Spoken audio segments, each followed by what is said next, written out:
Great Spirit, Namaste.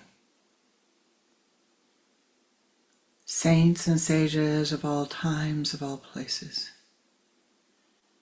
Namaste.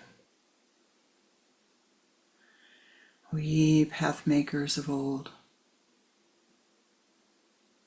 Namaste. O ye rulers of the air, the earth, the fire, the water, the ether, Namaste. Ancestors, ancestors, ancestors of all of the lineages to whom we attune, Namaste.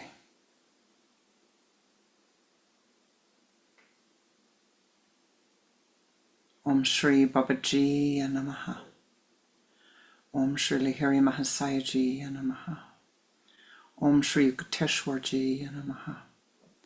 Om Shri Paramahansi Anandaji Namaha.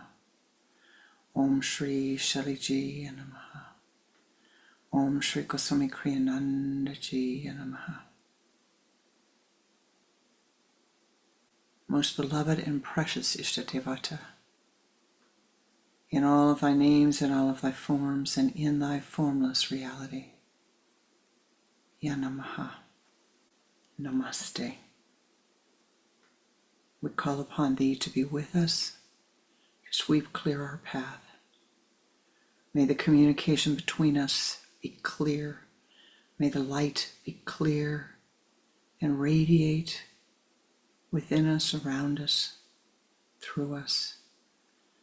Om Saha Navavatu Sahanau Bunaktu Sahavirim Karavavahai Tejasvi Navadidam Astu Ma Vidvishavahai. Om Shanti Shanti Shanti.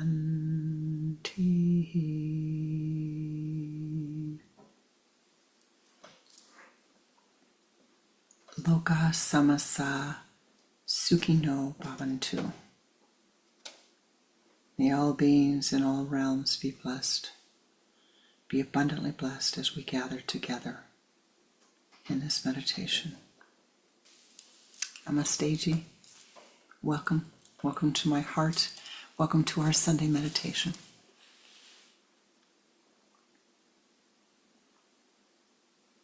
We'll have a little talking and then meditation, and then meditative prayer to send forth our energies, our blessings to all of those in need in all realms.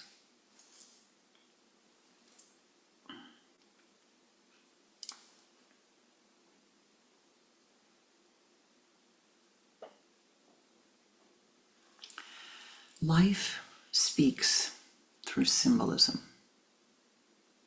You speak to yourself through symbolism. You speak to others through symbolism. You think it's in Spanish, Italian, German, Russian, Polish, French. Some of you even think it's English. Some of you know it's Norwegian. You think it's words. But first, foremost, all of life speaks through symbolism. It means that the forms that we see, the shapes that we see, the colors that we see, the smells that we see, the sounds that we hear, the vibrations, all speak to us.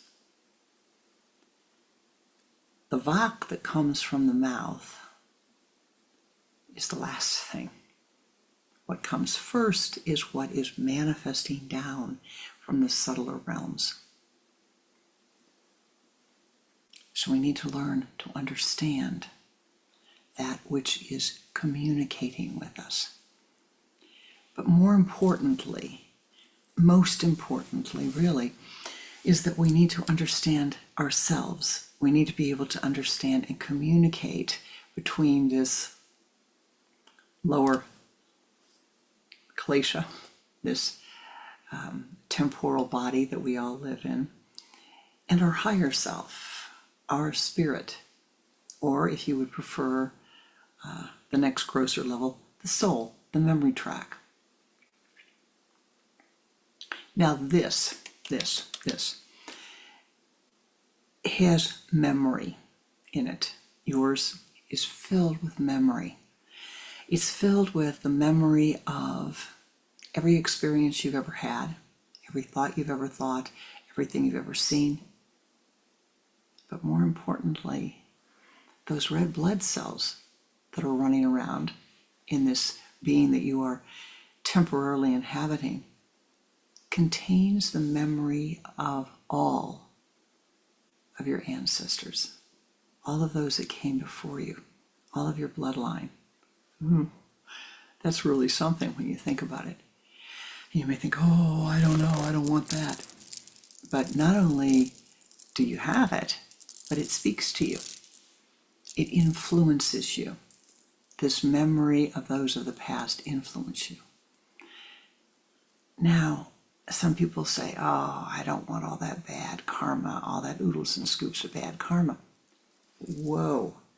What about all the goodness of all of those who came before you? What about all their wisdom? What about all the life experiences that they had that you can draw forth from and learn from? For there's really nothing that you and I are experiencing that they haven't experienced. You know, mothers die, fathers die, brothers die, sisters die, and leave the earth. Gurus die, friends die, husbands and wives. Sometimes you're the last one standing. Sometimes there's 1,000 more left before you go. Maybe your experience has been easy. Maybe it's been challenging. They've all those experiences have been experiences by humans before you. So how do we attune to and draw forth and sup upon their wisdom, their knowledge? And what prevents that is really the question today. What prevents that? Well, the first thing that prevents it is thinking they're all dead. They don't have anything to say to me. They're not here anymore. Whoa, they have a lot to say to you. They're right here. My guru used to say, the ghosts of the past not only like to live again, but they are living again here and now. That they are living with you here and now. But in order to attune to the symbolism that lives around you, that is around you, there is a certain degree of quietude that is necessary, a certain necessity to set aside your attachment to your preferences, your attachment to the way that you would like things to be.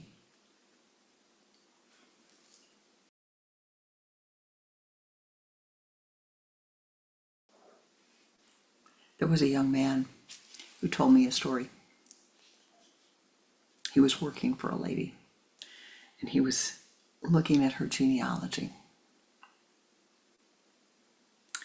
Do you know that her great-great-grandmother was a prostitute? In Sweden, nonetheless. I said, really? And how did you conclude that? Was that listed as her occupation in the information that you gathered? No, they wouldn't put anything like that down. How did you conclude that's what she was? Well, over the span of 15 years, she had 5 children. That's a lot of children in my book, over any period of time. Yeah. And different fathers.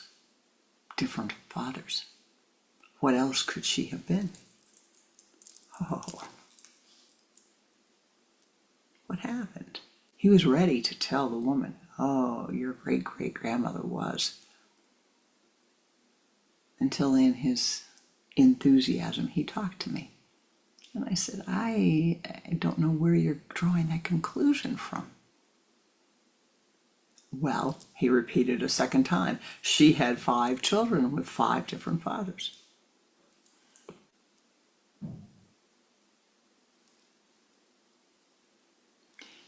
Now,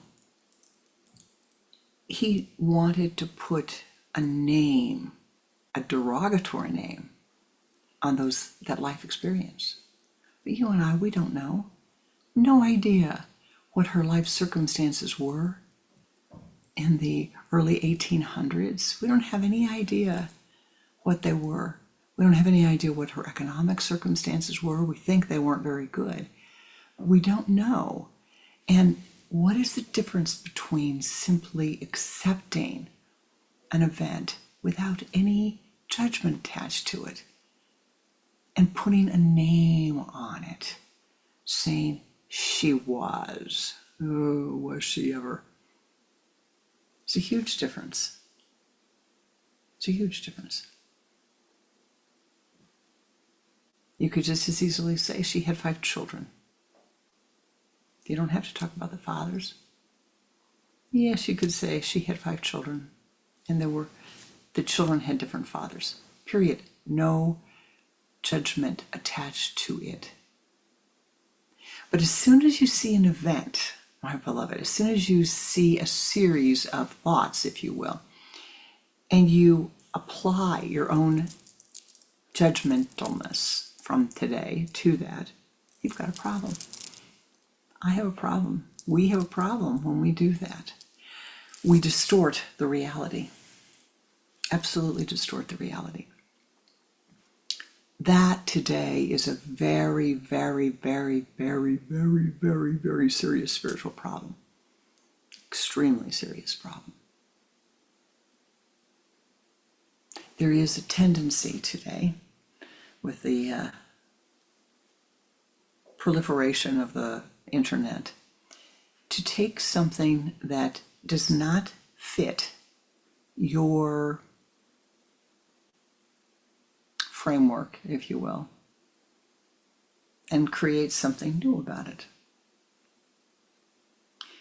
To take and create falsehoods, to take and create stories, to allow your imagination to go wild, as if you had been captured by aliens, those who are not clear thinking about the nature of a life on this planet.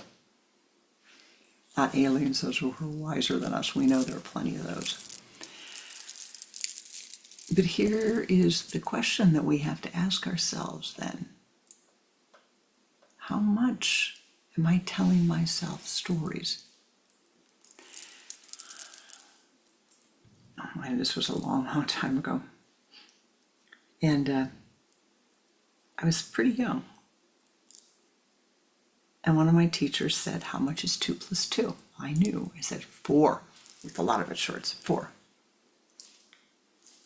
Maybe.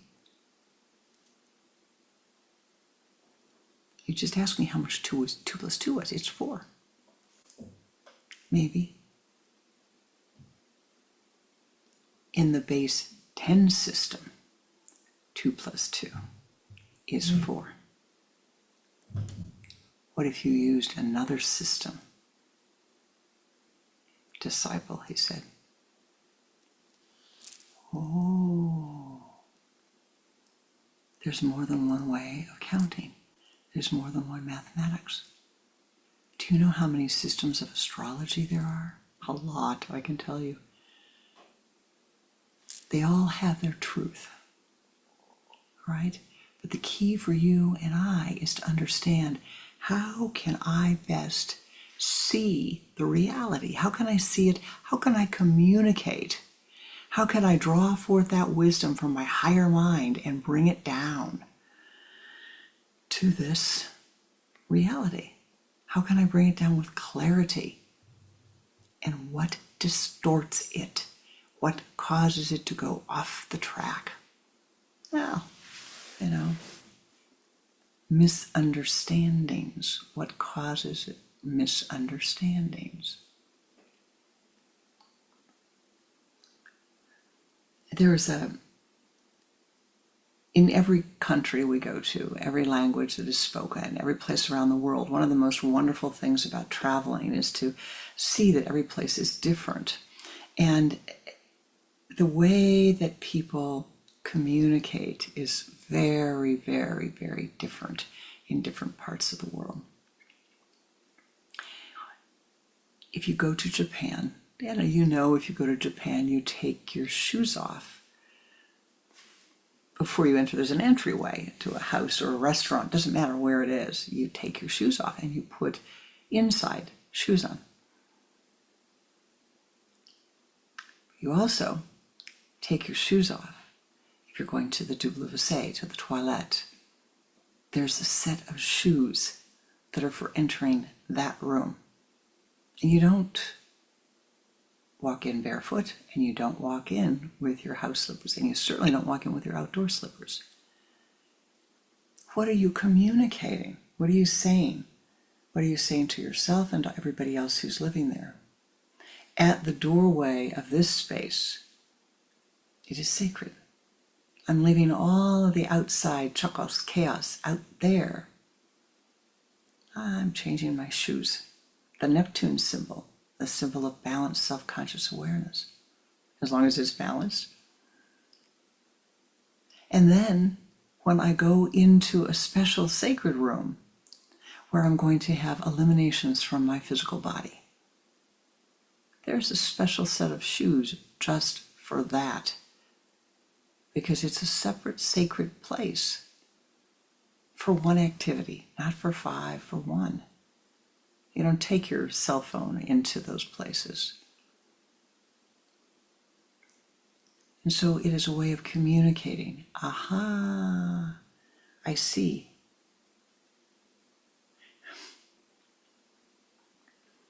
My first time in India, having been to many Indian temples in the United States, but my first time in India with some Americans who were with me, American business people. And we went to visit a temple. Well, as you know, you don't wear shoes in an Indian temple. But oftentimes it's pretty dusty. It's pretty dusty. It's just dusty. That's the way it is. In the south of India, it's dusty. In the middle of India, it's dusty. And people were absolutely, several of the people that I was with were absolutely horrified that in this dust they had to take their shoes off and put them in a bag and leave them aside when they went in the temple. Because to them it was filthy being without shoes. They didn't have socks with them.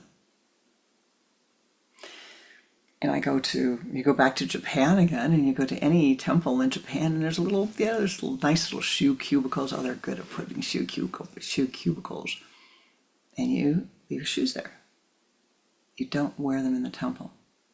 Now, I'm speaking to you symbolically, and I'm saying to you, what does this say about this culture? What does it say when people are making a demarcation between places? What does it say about your reaction to that?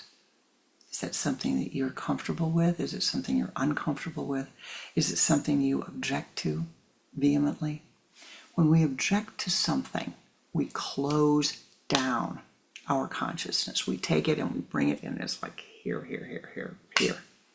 Close down. Very, very much close down. What you want to do is to be able to open your consciousness, open your awareness, so you can see, it sounds different here, it smells different here, the expectations are different here. Wonder what I can learn. I wonder what I can learn here. So I must be able to watch. You and I, we have to watch. We have to listen carefully. Listen.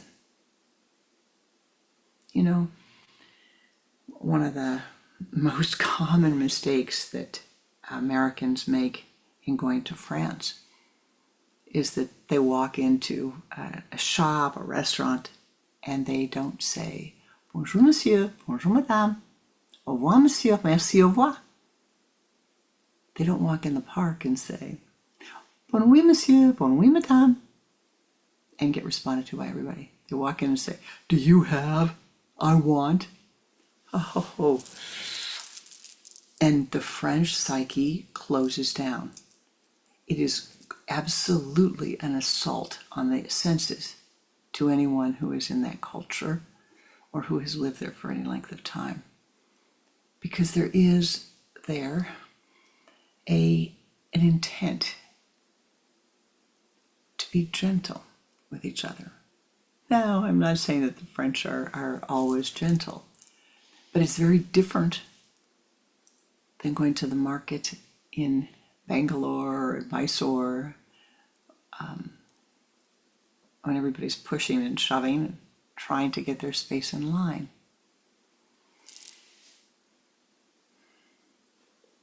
Learn. Sit back, watch, observe without judgmentalness, and then watch your own behavior. What do you do? What are your expectations? And how is that expanding your awareness or shutting it down? These noon meditations begin with an invocation. We call upon all the beings to be with us. That's a symbolic act. It's a literal act, but it should be saying to you, we're setting space. We're ringing the gong. We're doing something. We're setting this time aside. So the actions speak to you. Colors should speak to you. Colors should speak to you. If you drive through the United States, there's an inordinate number of red cars. Bright red, muddy red, every shade of red. Red, red, red. Red and black cars. Red, black, and gray. But a lot of red. A lot of red. But if you go to France, or you go to Italy, or you go to Germany, you don't see red cars on the road. I don't know if they've got some rule that you can't buy red cars, or you don't drive red cars there, but they don't. They're neutral colored cars. They're not bright red. So what's the secret? The secret is, I think that when I go into a parking lot and I see 6 red cars in front of the store that I'm going to, and there's only a space for me to park between 2 red cars, I better stop and think, do I really need to go there now? Because if I do, I know what that's saying to me. It's going to say there's a lot of really aggressive people here. And if I don't mind having that aggressiveness right now, then I can go in there. But if I want peace, if I want to be peaceful, I drive around the block. Pull over. Wait for another space to be available. Don't press your luck. I picked up Pranananda at the airport one time, and we went to get a rental car, and they wanted to give him a red car. And he said, oh no, I don't want a red car. I didn't say anything. And so we waited till they got another kind of car, and then we were driving later on. I said, Mr. Guruji, how do you feel when you drive a red car? He goes, I'm always going to get a speeding ticket. I've got too much Aries. I'm always going to get a speeding ticket. And I laughed. I said, me too. I get in a red car and I want to go fast. I want to put the pedal down. I just want to go fast. So I don't drive them. He said, me too. I don't want any tickets. I don't want to drive them. Now, what I felt was very important there, neither of us said, I don't like to drive red cars. We both said, oh man, that brings out a kind of energy in me that is just really, I should be on a racetrack. It's so much fun. But it's not so wise when I'm driving on Maui or I'm driving in Chicago.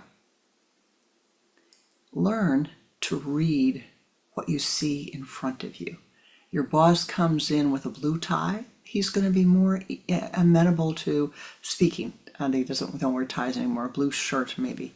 But if he comes into the room and he's got bright red on or black, you know that there's something very serious going on, or there's something very aggressive that you can expect. You need to look at colors and pay attention.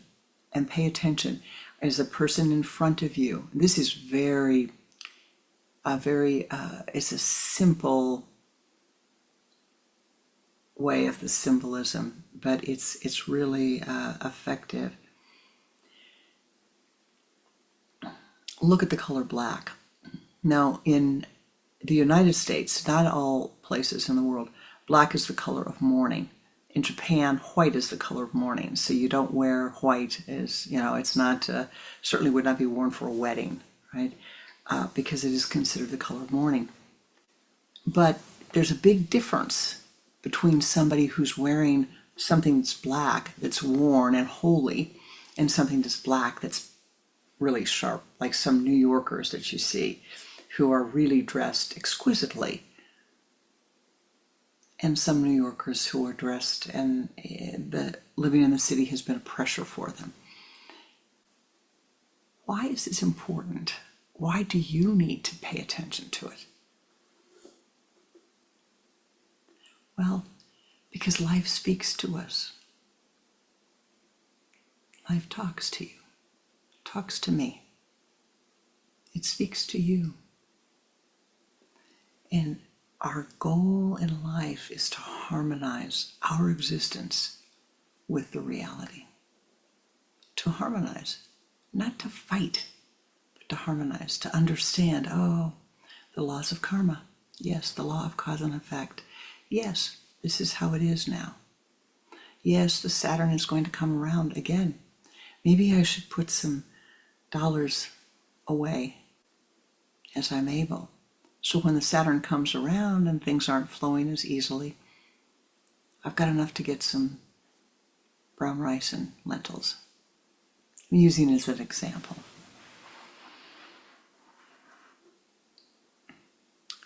Learn to recognize that all of life is cyclical and that all of life speaks to you and you speak to yourself.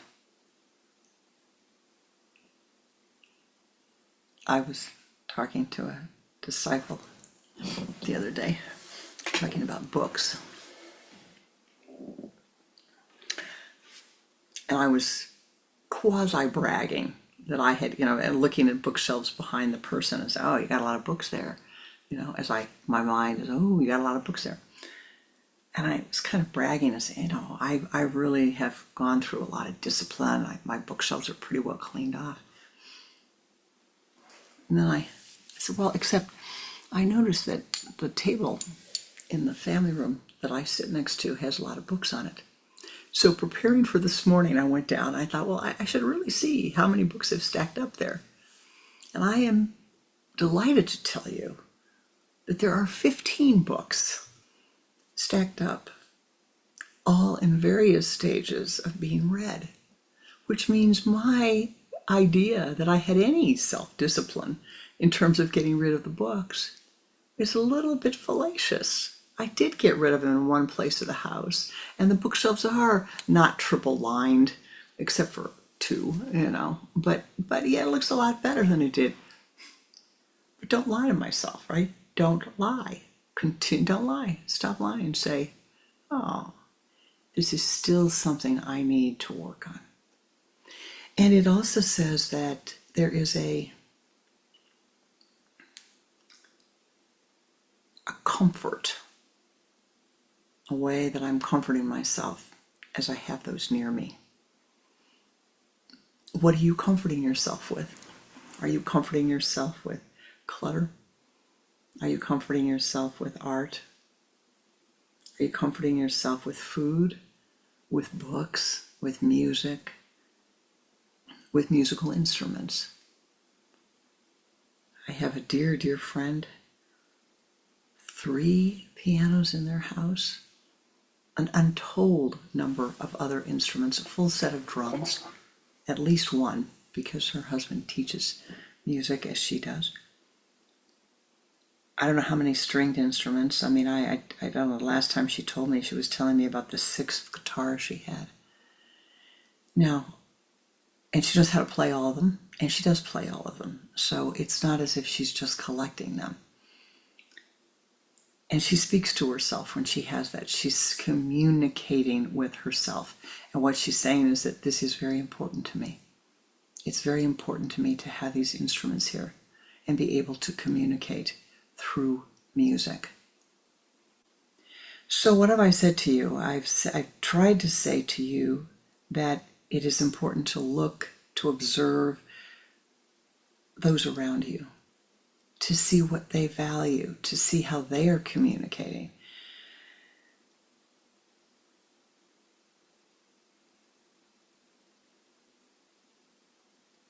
To look at yourself, to see how well you harmonize, how well you can accept being in somebody else's environment, in their aura.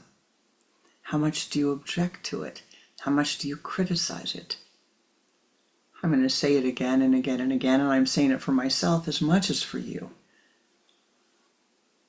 You know, you don't have to have an opinion about how everybody else in the world lives.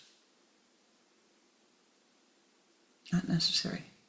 You just have to be able to observe it, to see it, and to learn from it, to learn from how the other speaks,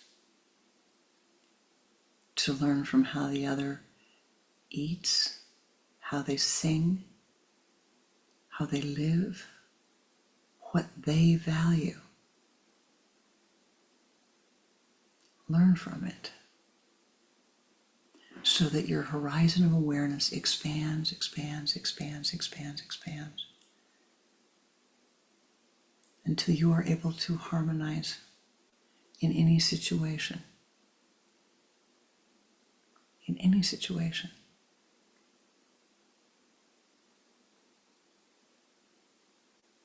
Sometimes that harmonizing comes in small actions. This is the last talking I'm going to do. In just a moment, we'll go meditate.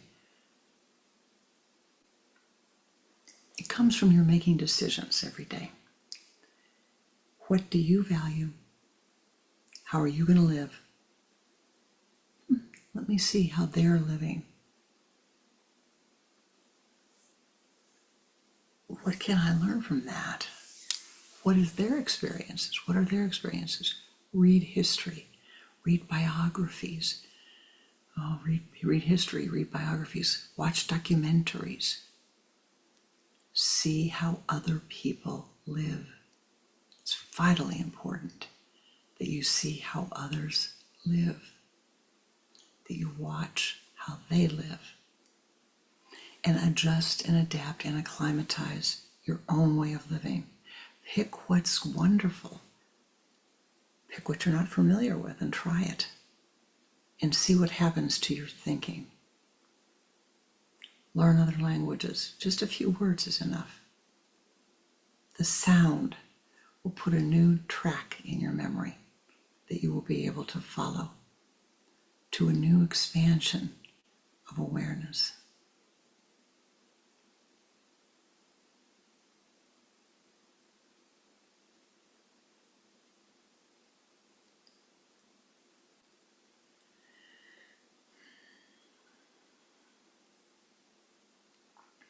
Question. Become enthusiastically interested in others, not judgmental, but become enthusiastically interested in what they value. What are they trying to do? What do they want to do with their lives? Why? Why is it important?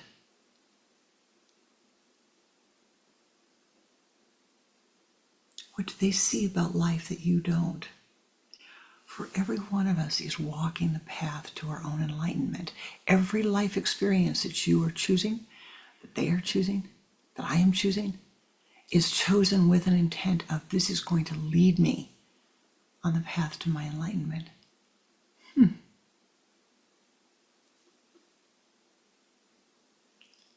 me learn from them what they are doing. Watch and learn. Don't judge. Take it and see what new state of consciousness will evolve as you try what somebody else is doing, what they're saying.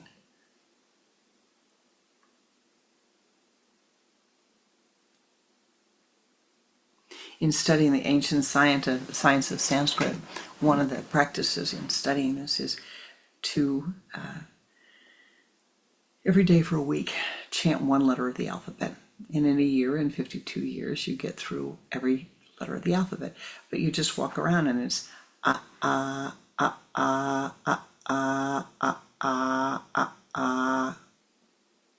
then the next week it would be pa, pa, pa, pa, pa, pa. Wow, try that for just a minute. Just try it. Take a minute. Pa, pa,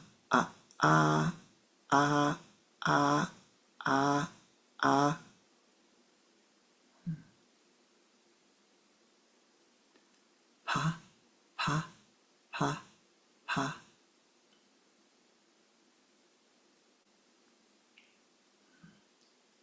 Give it a try. Your mind will expand. You will be able to see very differently. You will be able to think a new thought.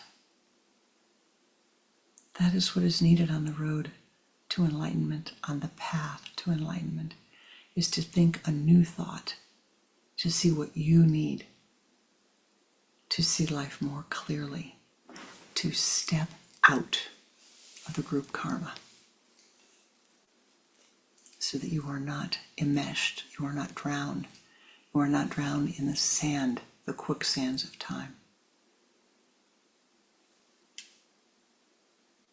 We are in a time,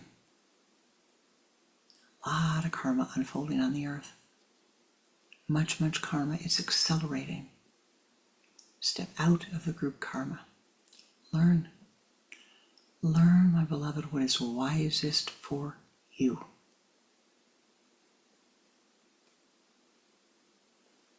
Take the Kriya teachings. What works for you, let it work. Doesn't work for you, it doesn't work. No worries. It's your path. Learn from everybody that you can learn from. Seek out your own illumination. Consistently. Every day. With each thought that you think, with each word that you speak, with each action that you do. Measure it. Is being angry getting me along the way to illumination? I am thinking, maybe not. Maybe I need to slow down a little bit. With this, we are going to meditate together, and then we will close our meditation with meditative prayer. And as we move from the meditative state to the meditative prayer state, remember this. In prayer, we are using all of the concentrated energy that we have. In Kriya, we would call it the yoga city. It's what you have that you can share. And in praying, there's a necessity of letting go of your desires, letting go of your wants, letting go of your needs, your greeds.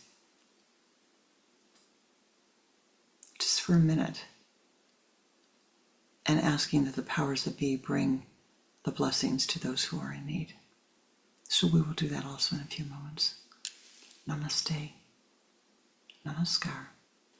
Sitting with your spine erect as you are able. Place your hands upon your thighs in the Om Mudra, the index finger and the thumb together. Place the hands cupped upward on the thighs.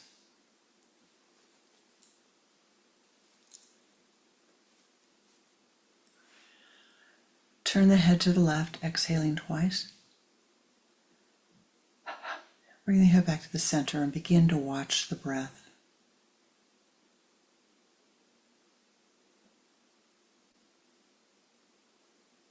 Use the sipping breath, sipping as if through a straw. Pull the energy from the limbs of the body to the trunk of the body.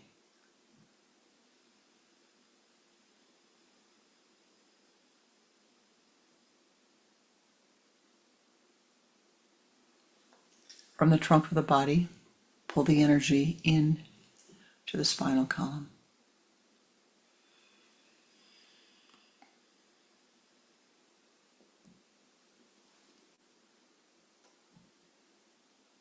From the base of the spine, pull the energy up to the sun center.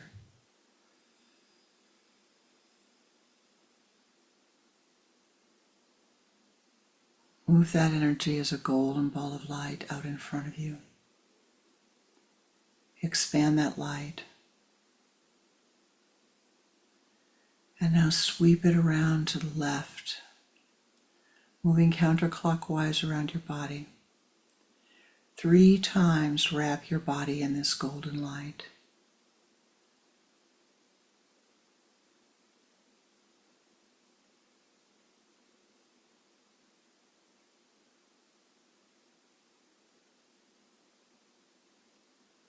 Expand that golden light.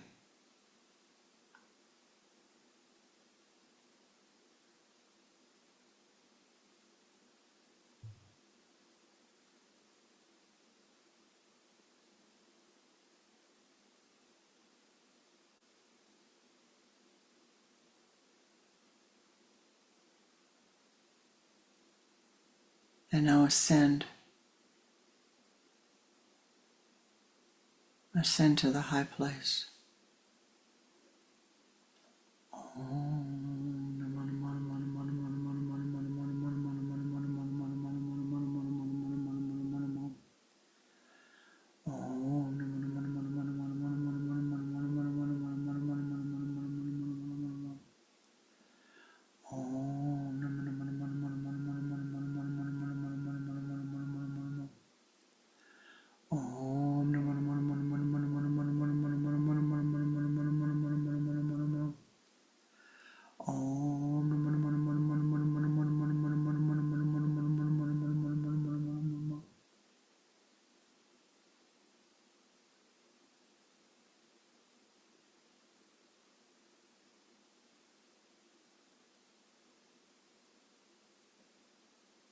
Attaining the high place of meditation.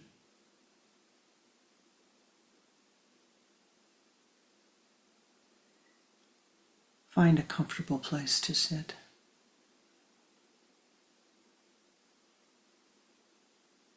And gazing at your sun center.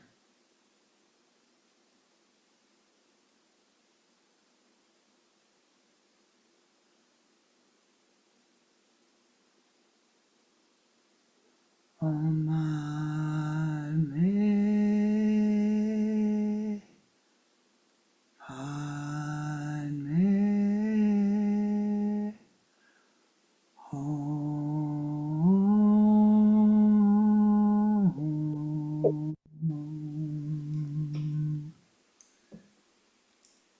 Feel the light pouring down upon the back of your spine, up the center and down the back. Om Me Padme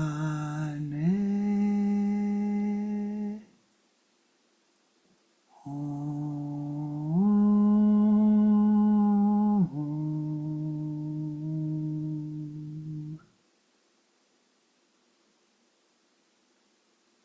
Om Me Padme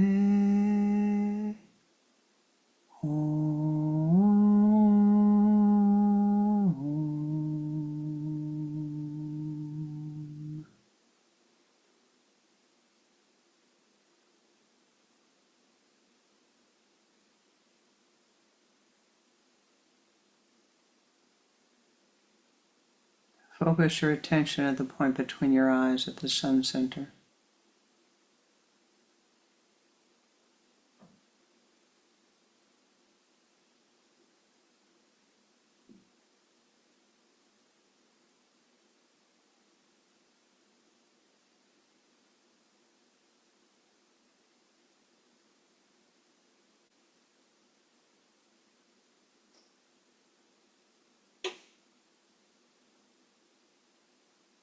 As you gaze at the sun center,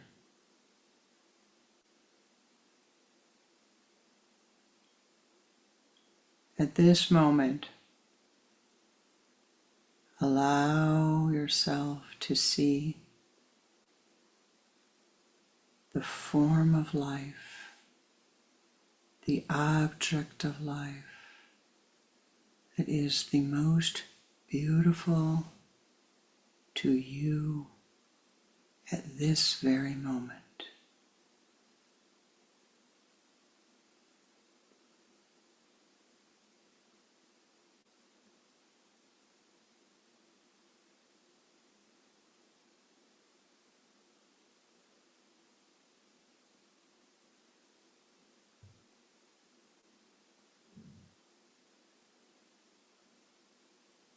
Sharpen your mind's eye.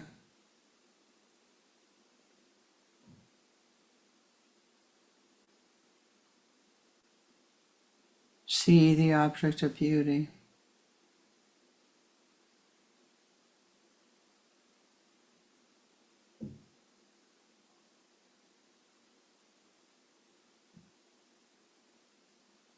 Enlarge it.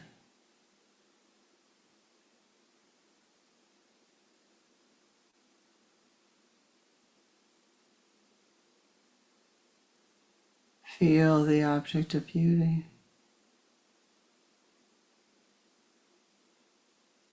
Feel its shape.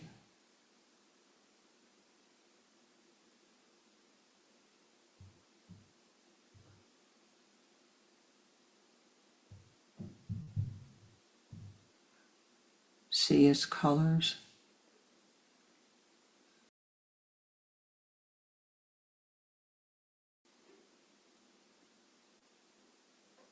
Hear its sound.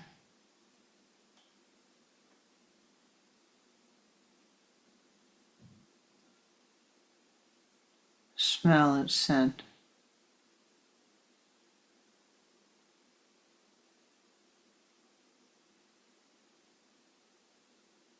Bring that object of beauty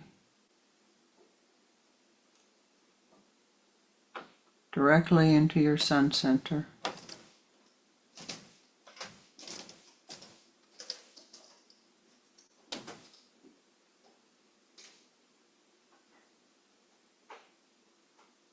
Feeling it over your spinal column.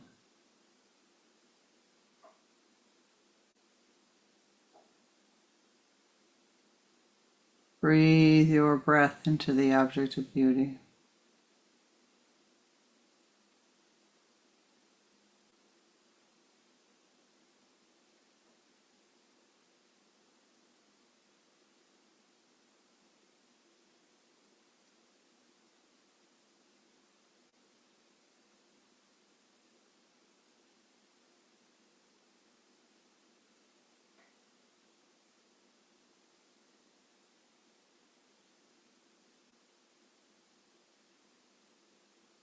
Become absorbed in the object of beauty. Inhaling the beauty.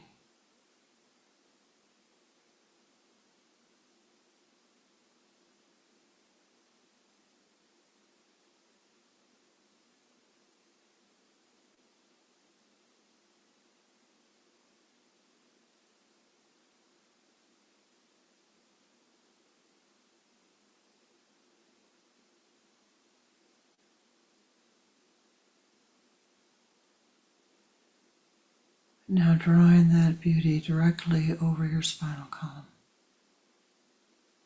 See it melting down your spine as golden dewdrops of bliss. Feel it, seeing it, melting down the spine.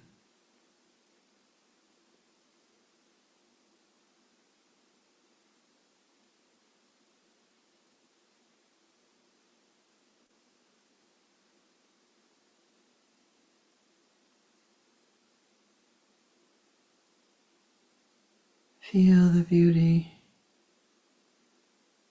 pouring down your spine, pouring through each chakra level, expanding, overflowing your spine, radiating through every cell of your being.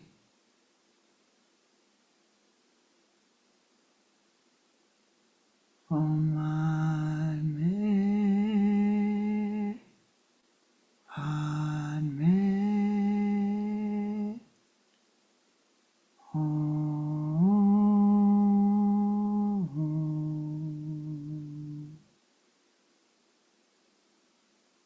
Om Padme, Padme, Om.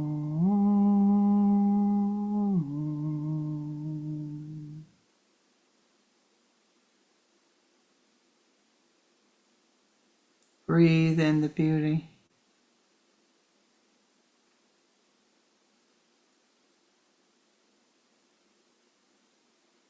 Inhaling that beauty, feel it radiating out, the beauty which thou art, radiating out to every being in all realms. Holding on to that beauty, this mantra that asks that all beings in all realms be blessed, all beings everywhere. Loka samasta sukhino bhavantu.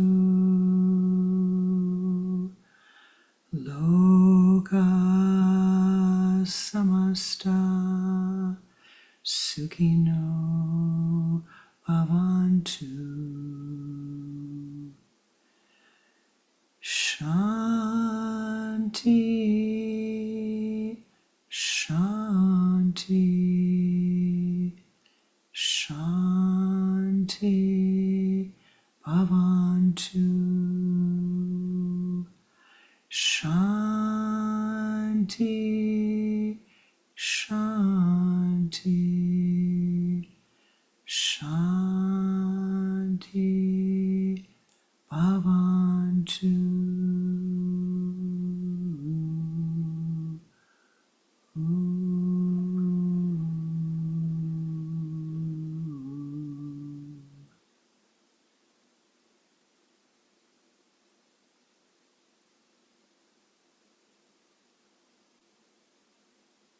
Keeping your mind focused at the sun center. Most beloved and precious Ishtadevata, Namaste.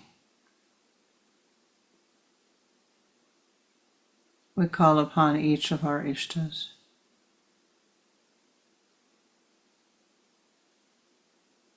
See your Ishta in front of you. And as his prayer is offered, feel the blessings pour forth from your Ishta.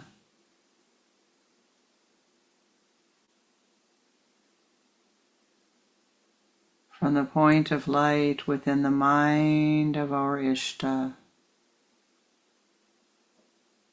light pours forth into the minds of all beings, and thus light divine emerges upon the earth.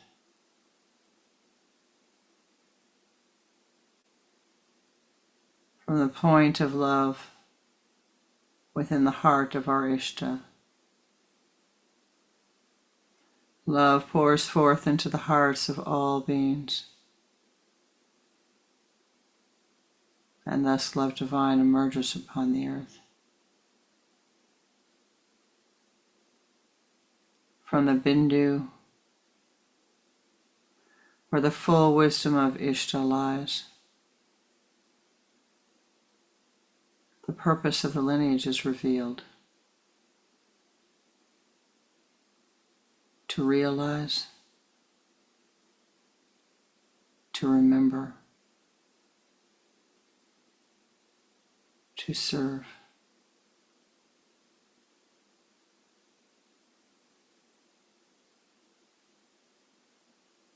O ye powers that be, in all of the lokas, thou knowest better than we that which is needed to soften the karma of all beings in all lokas.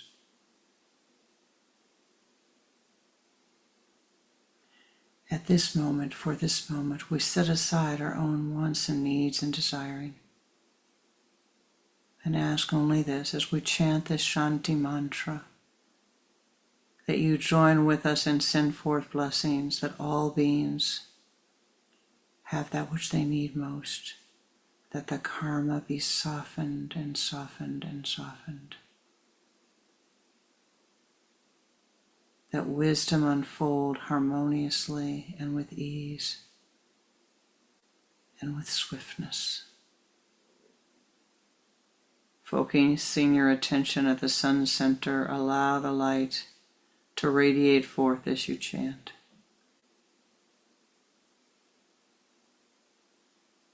Feel and see the beings of light joining with us, your Ishta and all of the others joining with us.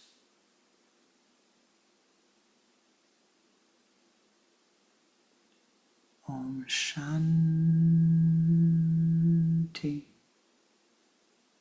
Shanti, Shanti. Om Shanti, Shanti, Shanti. Om Shanti, Shanti, Shanti. Om Shanti, Shanti, Shanti. Om Shanti, Shanti, Shanti. Om Shanti, Shanti, Shanti. Arahit.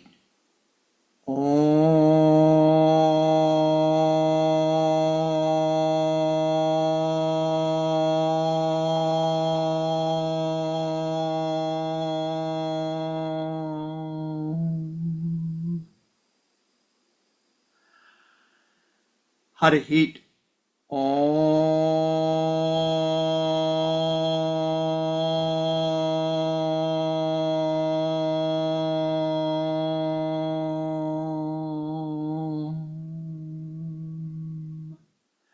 Harahit.